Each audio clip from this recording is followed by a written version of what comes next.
All right. Once again, we are back. The Combat Conversation Quarantine Edition. And my first guest is Dom Hoskins. What's cracking, dude? How's it going, brother? Thanks for having me. I appreciate it. No worries, dude. I've been wanting to get you on for a moment, dude. You know what, Dom? Introduce yourself to the world because unless you live underneath a rock, you know who Dom is. So let them know your background. Well, I'm Dom Hoskins. I am coming up on first degree black belt in jiu-jitsu. I guess I got to just wait for the quarantine to be over so I can get down to San Diego and get my promotion. But I originally started with one of Cesar Gracie's black belts up here in the Bay. I grew up here, Walnut Creek. And then I moved down to San Diego and continued studying from blue belt through black belt with Rodrigo Medeiros. Oh, wow. One of Carlson Gracie's black belts at BJJ Revolution headquarters. And so, the journey's been cool. You know, I've taught classes in Hong Kong, helped run camps in Brazil. I've taught, trained, competed basically all over the world. And then I eventually just settled back in the Bay. And so I've been doing a lot of like this fight to win super fights and submission pro tour super fights and like that whole deal for the last few years now. Back to back. I've got 23 appearances on fight to win. And then I've been on the last 3 submission pro tours. So I'm staying busy competing. 23? It's a lot. Dude, you're the paid regular, dude. That's crazy. I knew it was a lot. Like, I think maybe Fight to Win 5 was your first one? Yeah, Fight to Win 5 in San Diego. There's hella matches. Every week, it's like Monday Night Raw. And, like, you get used to, like, the people that are, like, you know, all the wrestlers that are coming out. And they have their own gimmick, their own logo. And your logo stands out, you know? You as a reoccurring character stands out. And one of the most game people out there, dude. I just want to say, dude, like, I appreciate your style, and I appreciate the fact that anybody, anywhere, no matter the weight and no matter the name, you're gonna step up. Well, yeah, man, thank you. I appreciate it. I actually got to shout out like a lot of the industry or our community, I guess you could say, because I get a lot of love for it. You know, we've got guys that are kind of trying to turn jiu-jitsu to like the WWE thing with like the whole trash talk and all that. Yeah. I'm not really a fan of it. Right. But everybody's always preaching all the smoke. I'll take anybody, anytime, anywhere. Actions speak louder than words. Exactly. I'm like, everybody's down until it's time to be down. And then people kind of back out on matchups or I'll take anybody except for that guy or at this time or whatever the excuse is. And I'm like, I'm just always down. You know, give me the hardest guy. I'll take him. I'll go with it. You know, my quest hasn't always been about the, you know, wins and losses because black belts, you kind of master losing. Well, you know I heard that before. So I remember a while back when I first started training, one of the black belt instructors I was training under said, if you want to win medals, do it now. Because as you get up there, they get farther in between, you know? Real talk. Real talk. You know, like everybody at the end of the day, if you go against a black belt, if you haven't heard of them, doesn't mean anything. They're still a black belt. Right. If you have, cool. That just means they're that much more dangerous of a person. But, you know, for me, it's been all the improvement. Like there's certain matches that stick out in my head that I can feel were my big level ups, you know? Shout out to Yamaso, by the way, Marcos Torregrosa, because that fight definitely was one of my like establishing fights. And a good fight that was too, man. Yeah, we beat the hell out of each other, and then we've been like friends ever since. So that's kind of how that game works. You know, you end up running into everybody. So it's been good. Like I just really want to just continue to improve, continue like, you know, kind of soaking up the game that I get from the guys that I'm competing against and training with. And so, it's keeping me busy. At this point, man, like 20-something freaking matches and then back-to-back competitions. Is there nerves with you anymore? Oh, hell yeah. I like literally that's part of why I do this. You know, wow. I do all the competitions because it scares me to death. Wow. I would not expect that, dude, because you're always calm. Like, I see you at the events, and I'm like, this dude's just chilling. Like, it's a good poker face, man. Yeah, it's my zone, honestly. Like, I started, you know, I've been competing since I had been training for like 3 weeks. So I had always known I wanted to compete and was just trying to, chip away and feel out how to find my zone, how to get to these higher levels. So I went through all the different things, getting angry, trying to be mad, trying to be, zoned out, standing alone and all that. Trying to and pick I realized that atmosphere. it wasn't me. I started, I'd have adrenaline dumps. I'd be thinking too hard. I'd be worried too much. And so after a while, I was like, okay, let me just go into these competitions, doing what I'd normally do on a regular basis. And that's actually something I'd probably tell anybody that's at a lower belt trying to figure out what their zone is. I'm like, just go in doing whatever you do that makes you feel comfortable. Like for me, I like to socialize, right. So I'm like, okay, cool. If I go into this competition, I don't care who I got to fight. As soon as I walk in, I mean, bitch, when I go into Submission Pro Tour, I'm like, I'm fighting savages, but then I'll come say what's up to you. Yeah. We'll chop it up about something that doesn't even have to do with jiu-jitsu. Yeah, that's my life, So that's been I guess you could call it a poker face of sorts, but yeah, this scares me to death. Yeah, that's a trip. Yeah, because I always wonder, like, man, this dude is just chilling, and like, I'm the type of dude that goes to anybody and just starts striking up conversation because the atmosphere of aggression and tension doesn't affect me personally, and I forget that people react to it different. So if I see all this stuff in the air, I kind of just walk through it like, hey, what's cracking, No doubt. I mean, I probably crossed so many lines, but I'm just being me, man. Well, you already know that it's always going to be an open door policy with me because I'm ready and willing to chop it up with anybody, especially the homie. Yes, sir. Yes, sir. Hey, man, so what got you into training? Oh, man. Well, I had a buddy who was kind of getting picked on in high school. Uh-huh. And I was running track. I was mostly a track guy in high school, and then played football and finally figured out how to do that whole deal like towards the end of high school. Right. But he was getting bullied, and his uncle was teaching him in his garage, was just like, dude, we can't let you keep getting picked on when we're about to get you into college and yada, yada, yada. So he was doing it, and his uncle was basically like, yeah, it's going to be better for you if you have a partner in crime, that can also push you, help you. I can show you these moves, but you need somebody that's kind of on your level to play with. Right. And so he kept nagging me about it. This was for almost a year. He kept nagging me about it like, hey, bro, come through. And I was like, and this is, 06.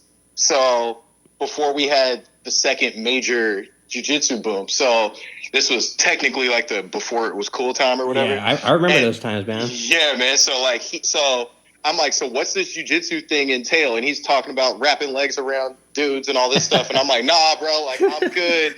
Then I start like getting really into watching UFC. Yeah. And I'm like, oh, damn, that's what you do. Okay, I'm down to check this out. So finally came around, went and did a class. And I think this was probably on like a Wednesday or something. And then the next day I turned in my football pads, quit everything, and was like, I'm doing this. Oh, shit. That crazy, huh? Yeah, I was like, I love the fact that you could get everything back that you put into it immediately because you're still working with a team, but at the end of the day, nobody's holding your hand when you're on the stage. Yeah, that's true. Or on the mats or wherever you're at. Like, you got to cover your own ass. So I really, really like that because, I work hard for mine, so I'd like to, reap what I sow. Holy shit, dude, that's a good way to look at it. Yeah, that's a really damn good way to look at it. Hey, so you started when you're like 18, 19? Yeah, I started when I was 18. It'll actually be 14 years on the 27th of this month. Oh, wow, dude. That's crazy. Yeah. I forget how young you are, dude. That's fucking nuts. That's a roll of time to put in, especially in 2006. Like, seriously, do you believe me? I was training at that time too, but I was training to fight because there was no jiu-jitsu school in my area. Yeah. So I mean, I was already 20 something and barely learning it. And now I see these kids and like stuff that I can't even imagine. They're picking up like nothing. It's almost like, oh man, I wish, man.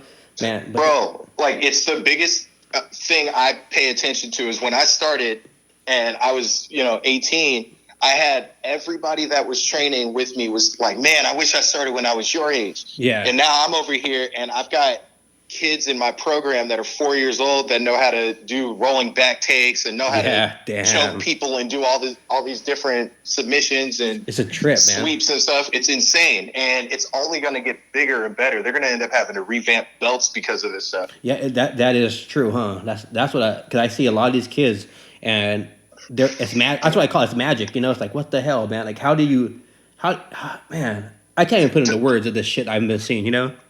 Dude, well, you got to think, okay, so I've got 14 years in the game, first degree black belt, and I'm competing a lot, which is cool. But then, okay, if somebody else is getting my same teaching, but they started when they were 4, right? Where are they at by the time they're 18? True. So if you limit them at when they're like 16, 17 to only be in purples or browns, it's almost like you're stunting their growth in the competition circuit.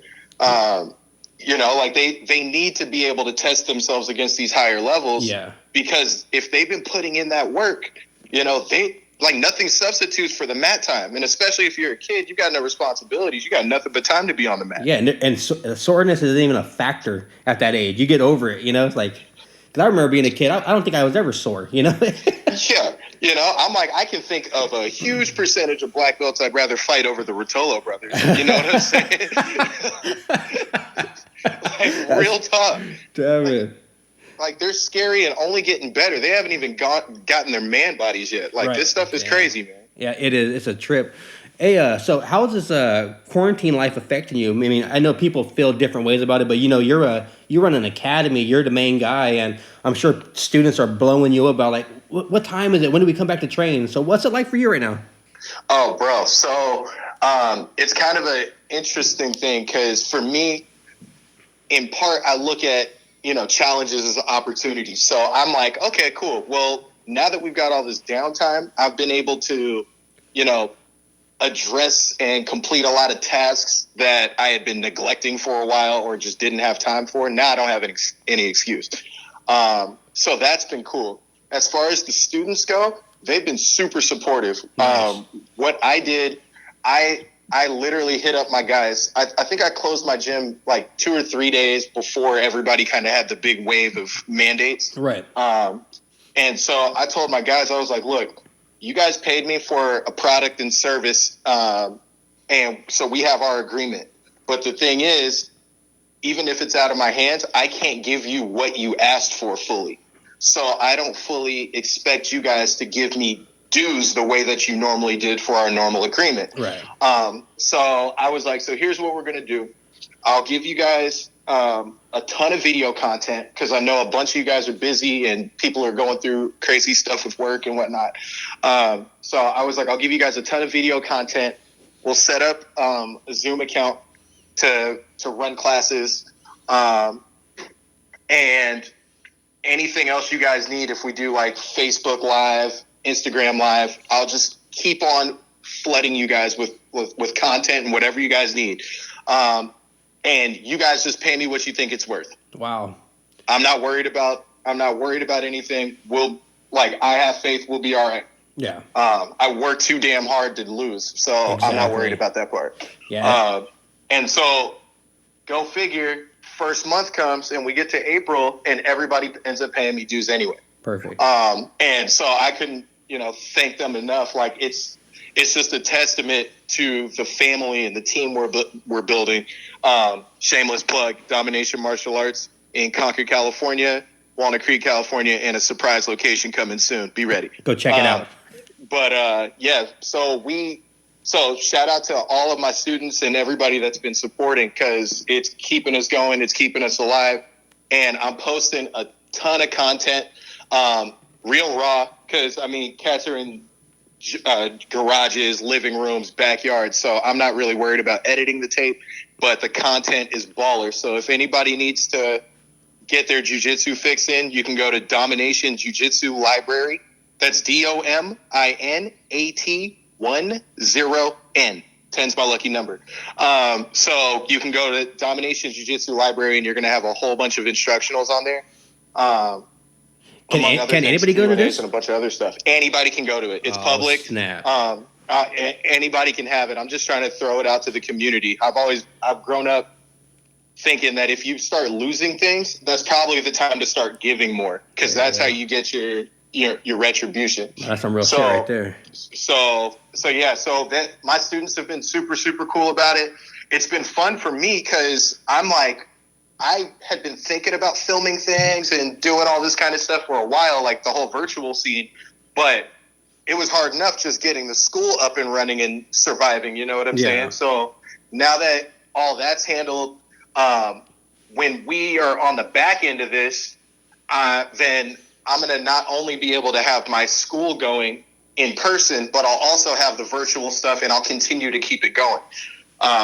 And that's when I can make all the videos all cute with, intros and editing and graphics and all that fun stuff. Hey, when you find someone that does that for you, let me know, because I'm looking for that dude too, man. Bro, I'll let you know I got you. Dude, I'm like the worst when it comes to technology. I'm like trying to program a rock, dude. I don't get it. Yeah, I'm the ideas guy. Like I don't put all of it on paper, but I'm the ideas guy. Yeah, same here. I could come up with some crazy blueprints, so I just can't deliver it.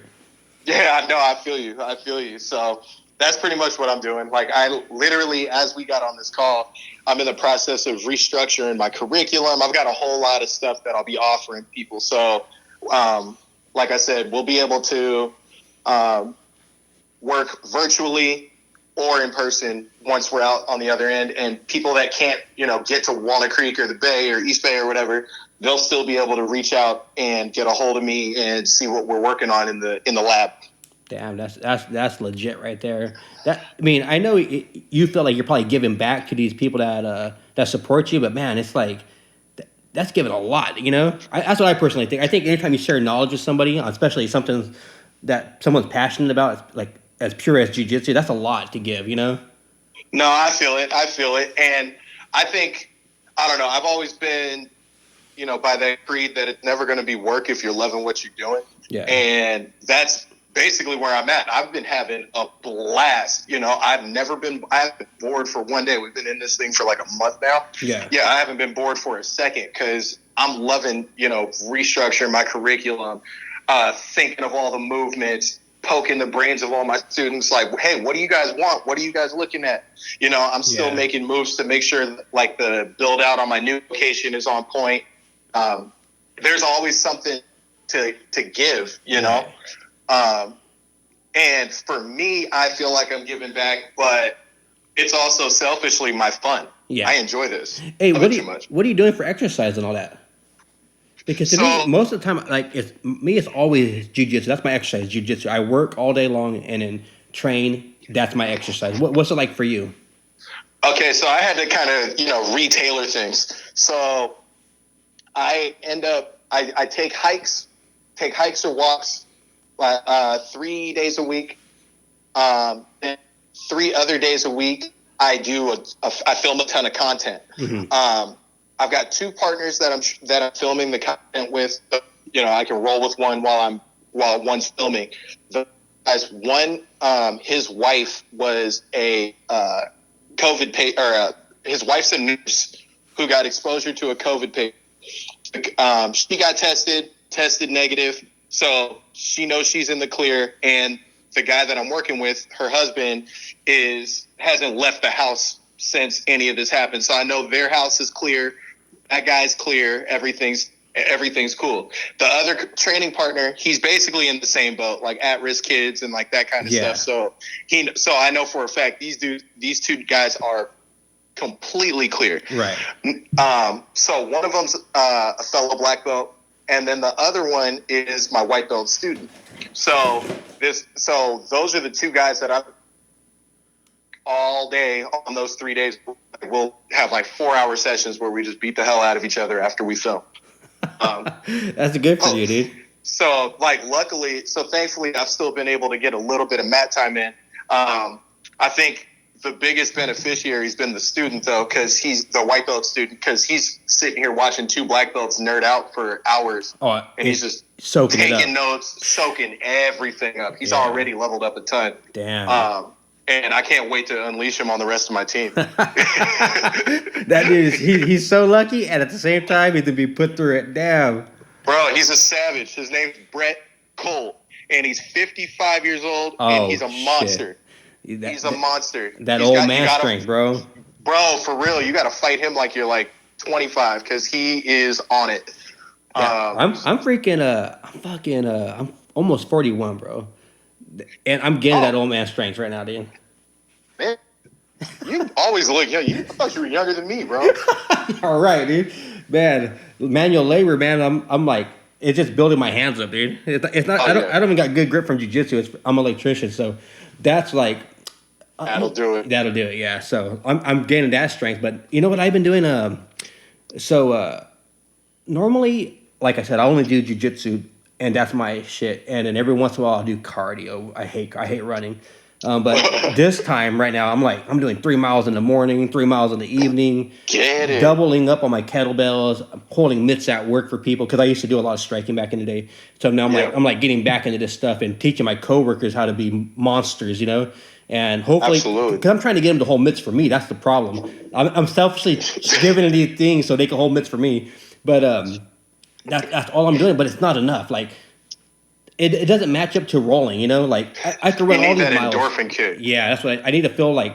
Because, I mean, I get worked in class, bro. Like, we have too many monsters. So I'm fighting for my life. And right now, I haven't fought for my life, so I'm a little bit moody. My coworkers notice it, and I'm usually the positive guy, like, yeah, because I get it out of my system at the end of the day. And now I've noticed it. I'm like, man, what am I going to do? I'm drinking. I've always drank a lot of beer, but now I'm drinking double it up. But I'm trying to hit the more cardio to justify it. There's no justification in it. And you can't really replace it. But that's what I was saying, though, about black belts being masters of failure. I'm like, you're already like just not feeling complete without getting your ass kicked. Yeah, like that's just part of our process. Is we need to feel like we're in danger. You know, like we need that. Yeah, we need that. It's true, dude. It's true. I need to have head-to-head competition, and I need to survive. You know, and right now I'm surviving, but just off of like just getting home and making it through the day. For sure, doing those 16-ounce curls. Oh, with man. The beers. Yeah, that's pretty much it, dude. I feel you. Well, hopefully this thing passes over soon, like flattens a little bit. I was already kind of banking on us being done till like June. Yeah. But hopefully sooner, and then, you know, everything can get back to normal. I know there's going to be some guys chomping at the bit to compete as soon as we get back. I think competition scenes, if you're one of these guys that put out competition, I guarantee you're going to get blown up. I guarantee it, man.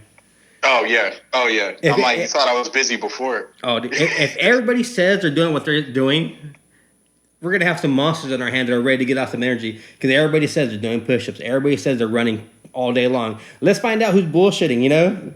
Oh, yeah. You're going to see, because some cats are going to be coming back at some different weight classes. Oh, yeah. I'm already above 195. Somehow I've been maintaining, but I think it's just because of my training regimen. It's been keeping me honest. But, some guys are prison buff. Like, this is going to be real interesting. Oh, dude, I've been hitting push-ups like crazy, dude. It looks like I just walked out the pin. The shaved head doesn't help, you know? Oh, yeah, no, for real. Hey, so what's your diet regimen like? Because you're a big dude, but you fight at a light weight. Yeah, so that's been like the common misconception. I ended up going through this block where I was getting all these super 185, 190 guys, even though I walk 175 to 180. So everybody just, like, I guess, I don't know if it's something about my frame or like the distro of my weight, but I just kept getting those guys, and now, you know, I've been getting offered some 170s, and it's been like the complexion of the fight looks different now. So it's been pretty cool. But my diet's pretty healthy. I cook a lot. I'm probably one of the few people that can honestly say I haven't had a bite of fast food during this whole quarantine. But I eat pretty healthy, vegetable healthy, white meat healthy. Chicken and fish, that whole deal. Yeah. But still love my red meat. I just don't eat it as much as the white meat. But yeah, like I'm a pretty healthy eater. Lately, it's been like a lot of Asian and Thai soups that I've been putting together. That sounds great. And some like sauceless like cacio pepe pastas, and stuff like that. Eggs and bacon every morning. Like I keep it pretty consistent, so I never really have to go outside of my diet when it's time to get ready for an event or anything to like maintain. Like I was one of those little toddlers that loved his vegetables. So wow, amazing. I still don't know what that's like. Dude, I eat like nothing. All I eat is meat, dude. I don't eat no vegetables. But that's how I've been my whole life. Oh, bro, you gotta get on. You gotta get on. I don't know if I want to. Hey, how many meals do you eat a day? I do a solid dinner, and then through the day, like typically because I'm always like working and training and stuff, like I don't really get a lunch, but I'll just do a whole lot of different snacks.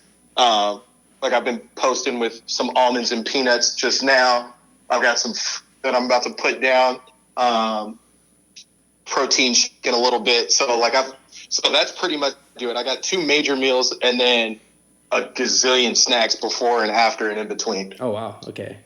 Yeah. I eat not to be like, there's no reason to even like pay attention to what I eat because I look like shit. But I eat 2 meals a day, dude. Lunch and dinner, and that's it, But yeah, it's like no breakfast? No, dude. I can't do it. If I'm gonna work, every time I work out, I gotta be on an empty stomach. So when I get up, I run. I wake up. First thing I do, I wake up, take my pre-workout, and just run, leave, and just run because I have to. Then I do my 45-minute drive drive to work. Get to work, kick ass until lunch, and then at lunch I eat like a pretty solid lunch. Get home. As soon as I get home, run again. Hit more kettlebells, and then I eat a dinner when my wife comes home. And beast mode. Yeah, and usually I cook it all. So it's tons of chicken and beef. I cook everything. So at lunch that's my worst meal. I might splurge on some fast food, but when I get home I'm eating pretty decent. But then again I get all those carbs from the beer and shit. But that's pretty much my diet, dude. It's like simple and.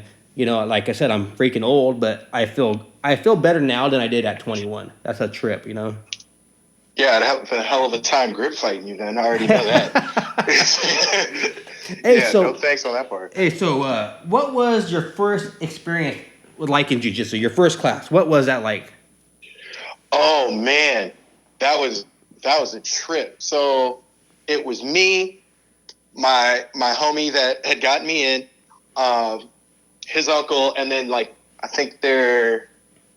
and then his uncle's little brother, and hit one of his friends. So there's 2. I think they were 4 or 5 years younger than us, and so they were there, and they take me through their warm up, which a lot of it has become and translated to becoming my warm up. Oh wow. Yeah, so a lot of those pieces, and I kind of rearrange them and do some certain things with them. But yeah, so we went through the warm up.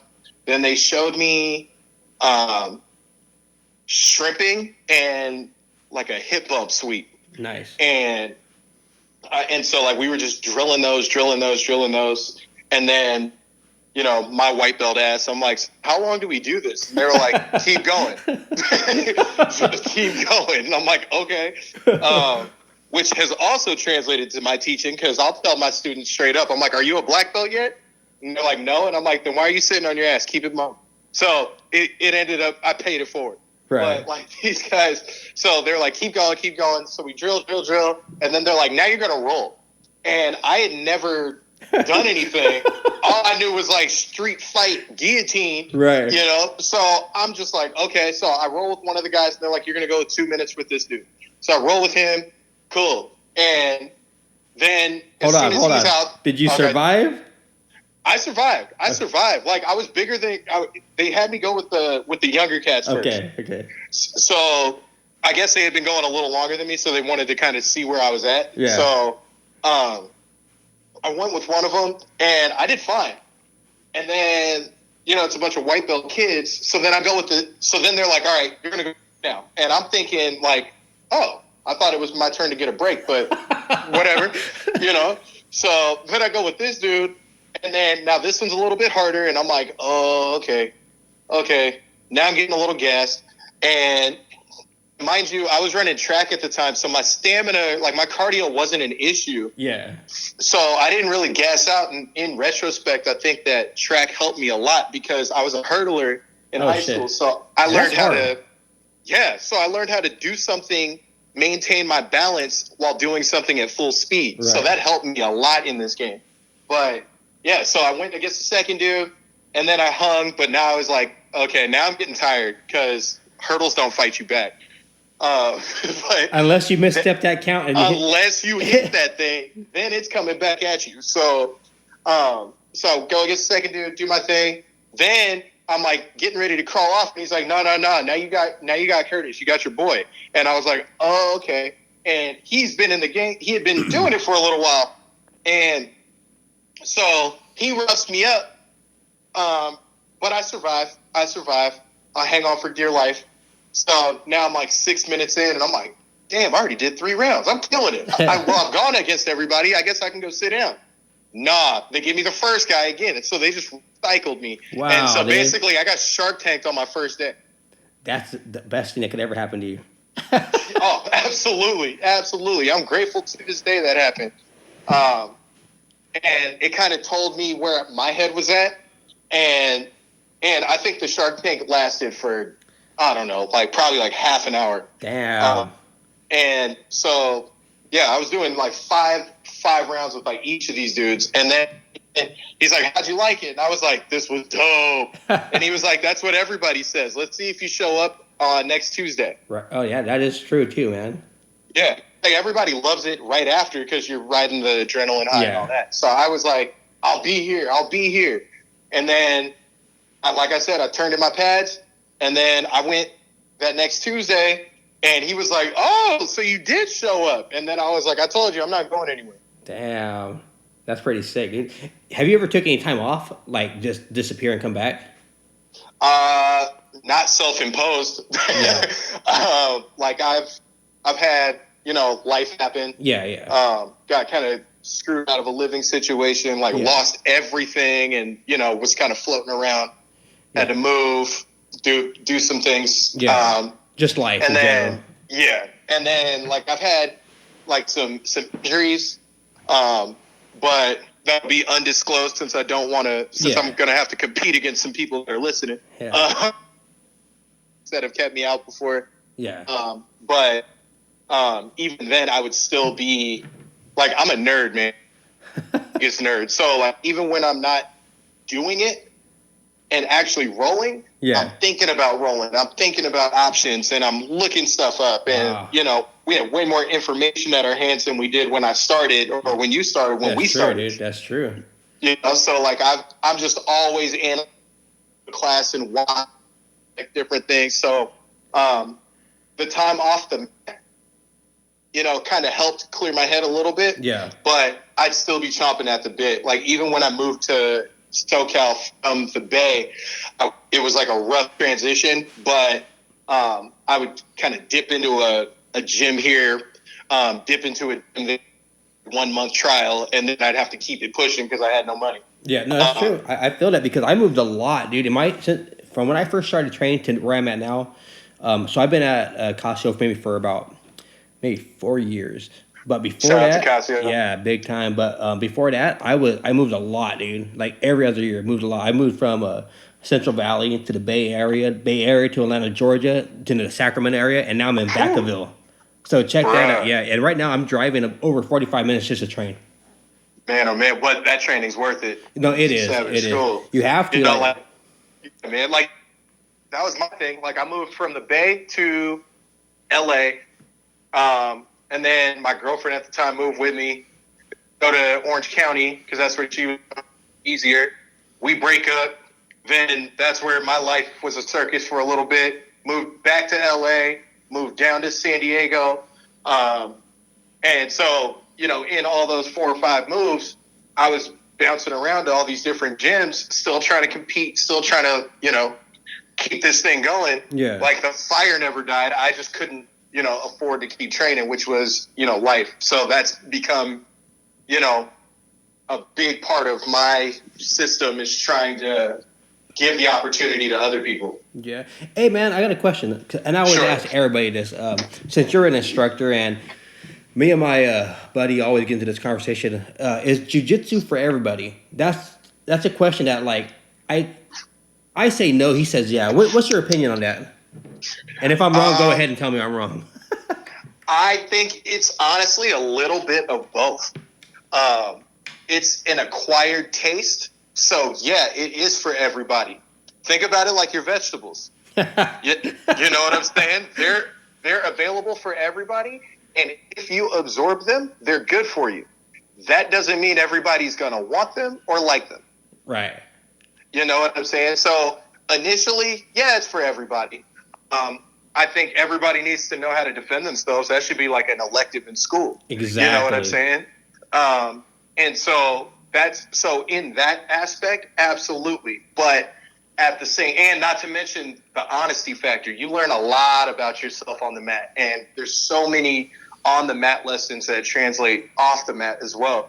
But at the same time, not everybody is physically built for it in the aspect of, some people have more brittle bones. Yeah. Or, have tendencies to get injured more often than others.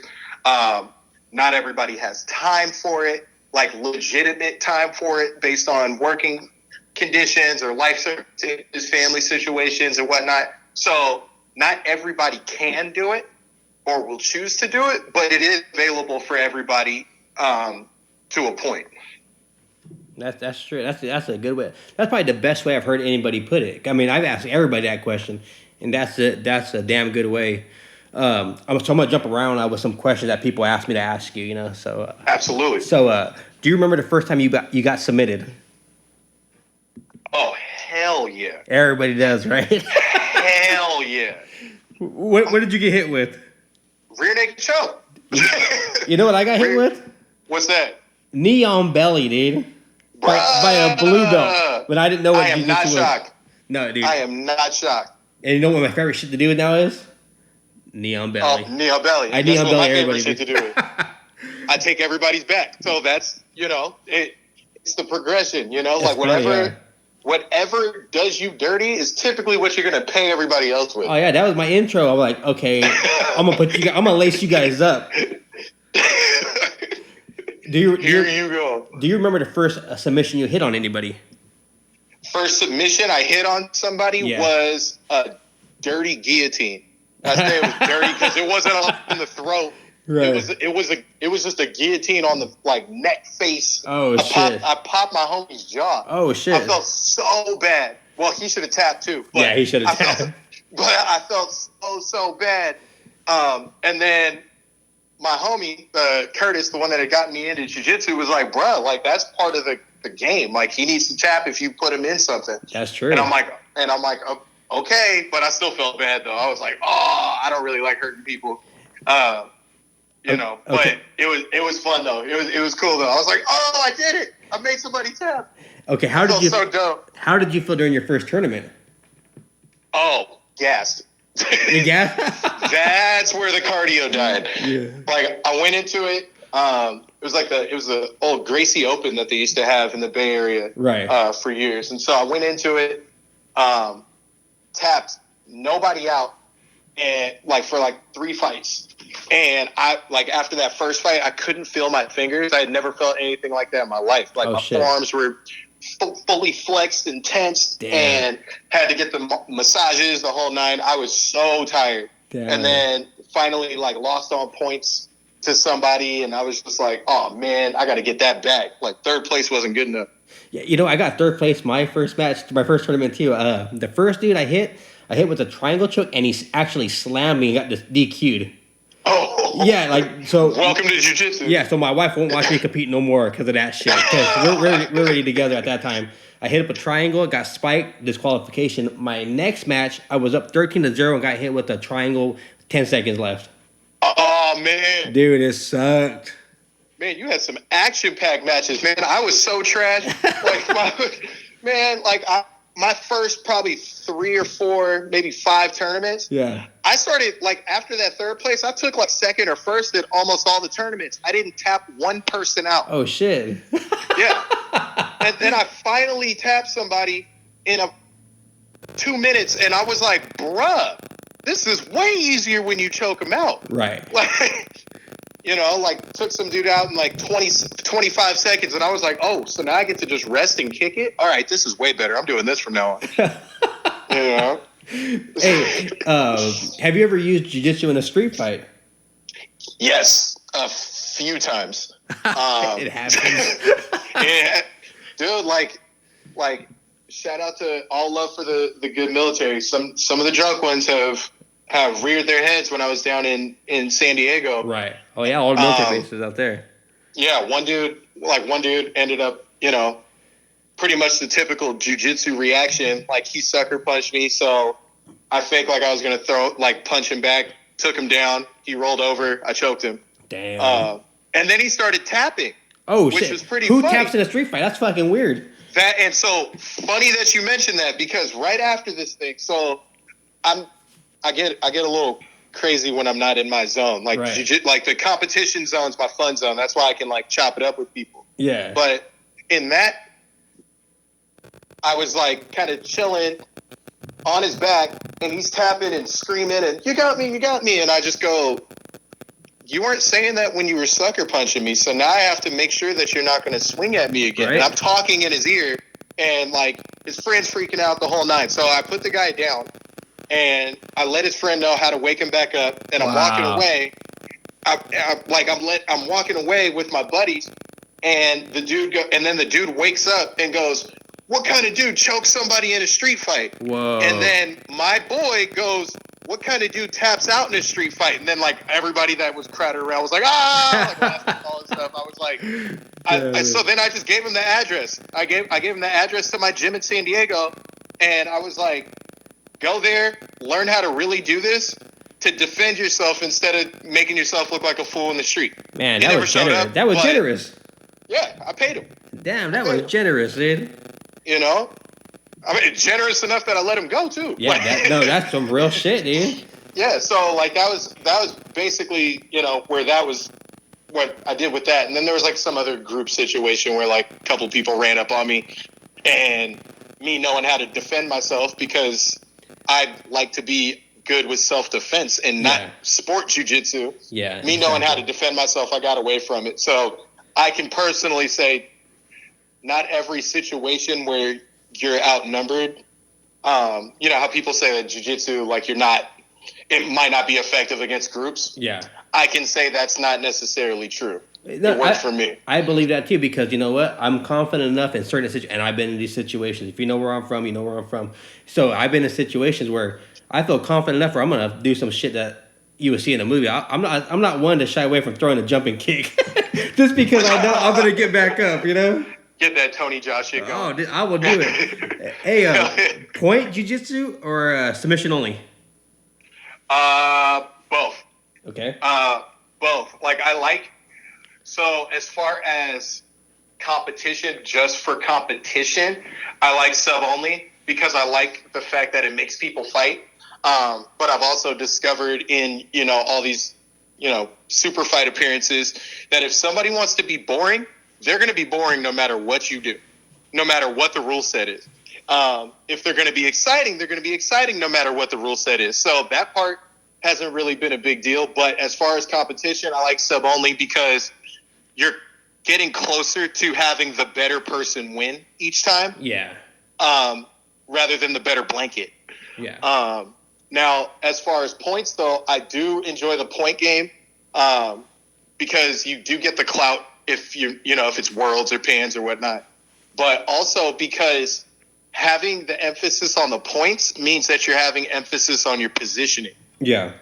And so I really, really value that part and make it an emphasis even when I'm teaching my classes, like to my white belts. I'm like, this is a 7-point move because you can pass straight to mount. So now they start understanding how to, when they can skip certain steps. Yeah. Or, they understand the hierarchy of positioning. So, like, I let them know points are important, even if they don't want to be competitors. Yeah, I mean, I'm in no position to tell people how to compete, but if buddies of mine are doing competitions, I always tell them at this point, I say, stack up your points, get everything correctly, always elevate, and then have fun.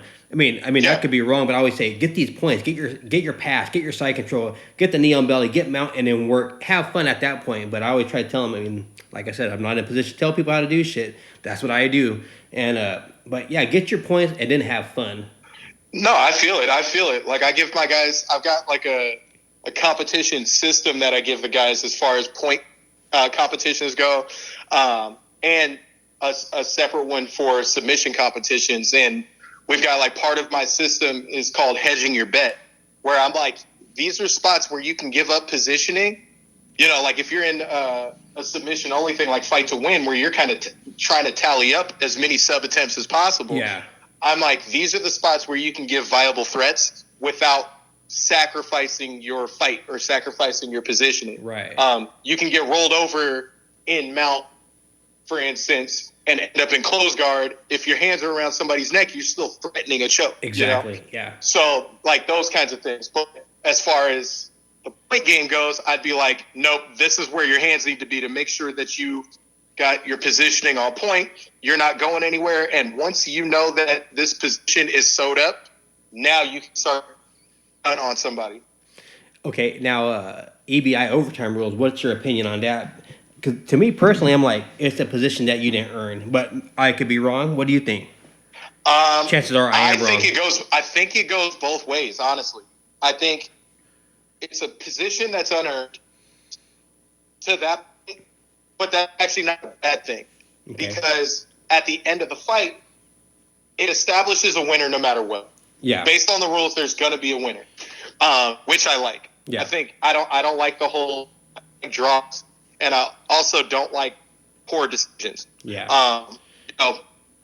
I've been a victim of, but many have been a victim of as well. So. Oh, and I've seen you stand up for people that have been in poor positions. That's one thing I also want to, put my hands together to you for, because I've seen you actually go above and beyond as a side referee and make calls. So I'm sorry about that. Go ahead. No, I appreciate that. Like that's pretty much my thing.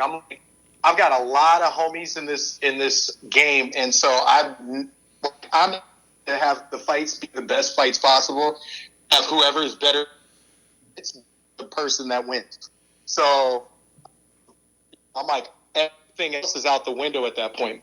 As my friends are fighting my other friends in the same. So, but that's pretty much my thing. I'm like, establish a winner, great. Right. It makes it difficult. So, like EBI or SPT, I love that they can just make sure to establish a winner by doing that, even if it's a position unearned. But from a publicity perspective, it's also cool too, because if you lost in an OT with EBI rules, nobody really cares about the win or loss. You already made it to overtime. Yeah. You know what I'm saying? Like, people are just juiced that the fight was good. Exactly. And that's really what this is about. It's all about the entertainment over the dubs and L's. Like, you start getting into like title contention, then you might care a little bit more. But otherwise, while we're just fighting, enjoy it. That's why, people really should take all the smoke. What are you afraid of? Exactly, dude. That's it, man. You're putting it in a way that makes me lean to your side more, because I'm not held down to any of my opinions. Just like everything else, I could sway back and forth. My mind, I can be persuaded easy. But as long as there's good evidence behind it, that makes really good point, dude. Hey, do you watch MMA? What's that, brother? Do you watch MMA? Oh, heavy. Hey, do you think Khabib and Ferguson's gonna happen? Yes. I think at this point, what'll probably happen is they're gonna make it the first fight out as soon as all the quarantine stuff is all over. They're gonna be like, okay, we have to get this thing over with. Does it need an audience? No, I would prefer it. Yeah. Me selfishly, I'd prefer it. I'm selfish too. Yeah, I prefer it. But, I'd watch them fight behind a bar. Like, same here, dude.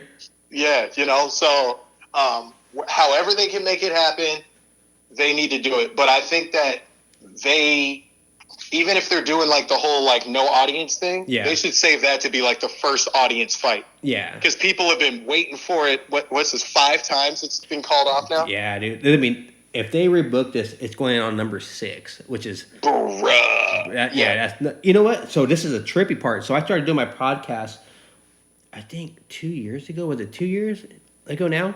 And the first episode I was doing was originally supposed to be Khabib Ferg 4, and it got pulled. So that when it came up, I'm like, whoa, this is crazy, because this is when I started it, because that day I had a hell of a day. I went to a Saturday class, and it was Iron Man.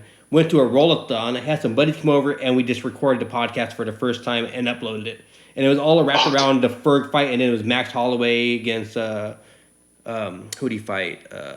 No, Max got pulled, so it was Ally Quinta versus Khabib. That's what. It was, and it was April Fools, all kinds of crap happening, and I was like, "Is this shit even real at this point?" I was like, it was just a crazy day to begin with. But who do you think wins that fight? I've got Khabib. Okay, I've got Khabib. I'm going with Ferg. Okay, fair enough. Ever since like his tough appearance, I like just have not been able to rally around Ferg at all. Like I just can't. It's just not in me. I'm like, you can't be talking about somebody's like custody battles with their kids and all that stuff. I'm like there's no getting that drunk. Yeah. I mean, I guess there is. I get there. I do too, but I'll stay my ass at home when I do that.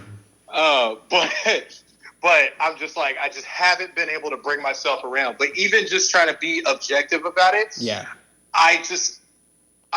Khabib's a blanket, bro. No, he is. Khabib is a He blanket. has that good leg ride, and you know what? But I look at their opponents in the last freaking 12 fights, and I just think Ferg does the better job. I think he's more of a workhorse, and that's how I've never been 100%. And people are going to kill me for saying this, but I'm sorry, people. This is my opinion. I'm not sold on Khabib. I'm just not. I felt Pat. What's the name? Healy, whatever his name is. I thought he put up a great fight against him. I thought Ally Quinta put up a great fight against him. Even Conor, getting finished, put up a great fight against him. A lot of people, they might rock Tony, but Tony, he in third round, the race is over. He's slicing people up. See, it's a very, very weird fight because you got Khabib's a dude that gets better. As the fight goes on, like he's just gonna still keep maintaining the pressure he had from the first round. Yeah. But then you've got a guy like Tony who gets stronger. Yeah. As the fight goes on, and so that's where it git's weird because Khabib's used to wearing his guys down, but at the same time, Tony's used to just taking damage. Yeah. So it's a matter of like whose weakness is going to show first. I don't even think it's going to be about their strengths. Right. No. Yeah. It's gonna be a man. It's a chess match, dude, but I think Gaethje beats them both personally. You think so? I think he's rugged enough. I think he's tough. He's got enough fuck it in his system. He does not care. You know what it is though with Gaethje, and I've said it from the beginning because I think he's like I don't like fight bashing. I respect everybody, and especially when it comes to mixed martial arts because I fought amateurs, so I know what it takes. I really don't know what it takes, but I see what it is. Fighters shouldn't be talked down upon. But Gaethje's problem is that he's willing to go out. He doesn't want to grapple. He's willing to go out. If he ain't going to win at what he wants to do, he's willing to go out. Dustin Poirier showed it.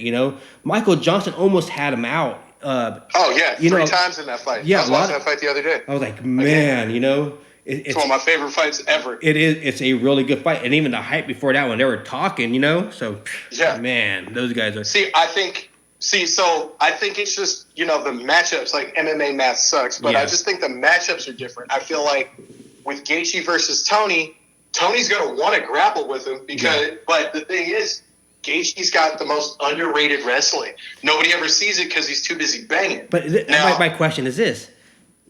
Is he staying up on it because he doesn't want to do it? Is he burnt out from grappling that he just doesn't want to do it no more? And he knows that I don't got to worry about these guys. Because who has he fought that could take him down? Really. Nobody's trying to take him down. No, that's what I'm saying. Who can? But I think they. Yeah. I mean, nobody really can. Like, they can try. Yeah. But I mean, so that's why I'm like, he's stylistically that dude. Yeah. I'm like, you've got Tony who just puts out, like, who's a lot of output standing up, but he's not gonna just throw bombs that are gonna kill you. Yeah. But on the ground, he's a savage. Then you've got Khabib, who is a savage on the ground, savage wrestler, but he's not going to do a lot with his hands all the time. He's got to catch you with the right punch. And Anthony Barbosa got up a lot.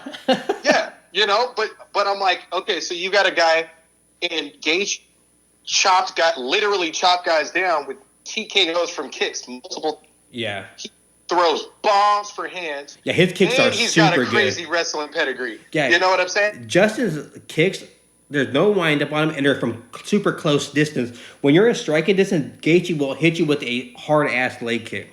Absolutely. He's a nut, dude. You can't throw with power if you don't have your. Yeah. Not on the ground if you don't have your legs. So I'm like, if he chops up Tony, then it's his fight to take. And with Khabib needs to be close, so he's going to keep. I'm like, matchup-wise, I think it makes sense that Gaethje could. Well, a lot of people have said that Gaethje is the dark horse in the division, And so after all this passed, do you put Gaethje first or Khabib first for Tony? Because a lot of people got on that fight, the Gaethje Tony fight. A lot of people loved it. I really wanted to see that. I wanted to see that more than Khabib. Yeah, same here. But I know you got to. It's an action fight. No, for real. Like, for this, all the history and the buzz, get the Khabib fight. It's their money fight right now. Yeah. And then Gaethje gets winner. Hey, did you watch that Submission Underground with no audience? No. Weird. I felt. I honestly, I was just like, this seems too weird for me. Nobody on the planet is. Damn it! I lost. We're still trying to give the fans something. Yeah. But at the same time, if one person caught, then it wasn't worth it. Yeah. If one person caught the virus, it would not be worth it to have shown it. Yeah. Did you watch it? Yeah, I watched it. And how'd you like it? It was weird, but I also think it was the matchmaking that was weird too, because the main event was Craig Jones versus Kevin Casey. And like I already know who's gonna win that fight. All respect to Kevin Casey because he's a legit black belt, but Craig, there are black belts and then there are black belts. And Craig's in prime time right now. Yes. So, I mean, that was also the kind of drawing conclusion or so. I was like, I mean, blank. I think I'm losing you, dude. Are you still there? Can you hear me? Yeah, now I can. Okay. I'm losing you for a split second. Oh, okay. No, I was saying, I'm like, giving shouts to Kevin. Like, he's a savage. In a fight like that, he'd have to be because the second he opened, Craig's on his legs. Yeah, exactly. Hey, man, we blazed for an hour. What? That's crazy. That's what's. Hey, we're gonna do part 2 because this was a fun interview for me, man. Like, we just float on this shit. Dude, I had a blast. I'm like, got feeling locally famous. You know what I'm saying? I'm like, I've never been on like anybody's podcast. Are you serious? Like, I've had like a handful of little interviews. Yeah. You want to? Okay, my perspective of interviewing. Yeah. I was at Worlds 2000. Oh, what was it? 12. I was a blue belt. I take bronze at Worlds, in a division of 130 people. Dope. Gracie Mack. That's a huge bracket. Yeah, humongous at that time. I think it's the biggest division ever. So of any belt, anything, it might still 130 people. I get to the semis. And I was winning. And then the guy that I was beating ends up winning in the finals and takes gold. And he's like, "Nah, bro, you should be the real champ." And wow. I'm like, "Nah, I got hurt. It is what it is. But I'm still out for that medal. So afterwards, Gracie Mag comes up with a camera and somebody interviewing me, ready for questions. Oh, wow. And at the time, I knew no Portuguese, so they just start rambling off in Portuguese, and I'm like, I'm sorry, I don't speak Portuguese. I'm American. They look at me, they're like, you're American? Shit. And they walk off. Oh, dude. Me getting interviewed over the course of my career is just, yeah, never mind. So I'm like, I really, really, really. That's crazy. You know, my whole thing on this show is very simple. Interview the people that are in the game, that are making waves, and that I respect. And a first time, first impression means a lot to me. You know, so you came off as a genuine person to me, and it meant a lot to me. And I just want to big up the community and big up the real. You know. Absolutely, absolutely. Shouts to all my homies in this game. You know, special shouts to you for what you're doing, because this is a cool spotlight, and this thing's been growing, bro. Ever since we first, it's just been still blowing. No, that's a weird thing, because, like, you know, honestly, I have no credentials to do any of this shit, but for some reason, the downloads and the streams are huge. Only if YouTube would respect it and give me my real numbers, because I see what I get. But it's a trip, you know, because this is, my buddy just said you should do a show, since you're always talking about it, because people would call me and ask me about training, and I would give them hour-long interviews over my phone at work about how to make things better. And even though like I say, it's just my friend, so I could give him my opinion. But he's like, you should do a show and interview the people, you know, because, you know, like I've said, I've been around from Central Valley, the Bay Area, Atlanta, Georgia, Sacramento, and now I'm in Vacaville. And you meet people, and you know what? People, I think if you meet someone, whatever they have rubs off on you. And I want to put that out into the universe. Absolutely. And you're doing it with real cats and positive cats. So that's perfect, because you're a real positive dude anyway. So, you know, birds of a feather. It's cool. It's really, really cool. So, you know, props to you that, you know, this thing's going and going to continue to grow. You know, I see a lot of big things coming as soon as this thing's over, man. Hey, man, I appreciate that. Hey, Dom, let everybody know how they can get a hold of you and where to reach you. Okay, so you guys can go to at Domination on Instagram, DOMINAT10N. You can go to Domination MA, martial arts. Oh, no, not again. I think you lost you for a second there, Dom. Okay. Go for it. Okay, so we got on Instagram, DOMINAT10N, DominationMA.com, or the Domination Jiu-Jitsu Library on YouTube. Those are going to be your best ones. Anybody have any fees or any of that kind of stuff, you can hit. I will hit back ASAP. That's the fact right there. Hey, so Dom, hang on the line real fast. So guys, thanks for tuning in once again, and I appreciate the downloads and the streams, and we're gonna catch up with you guys soon. So from me and Dom, we're out. Much love. Peace.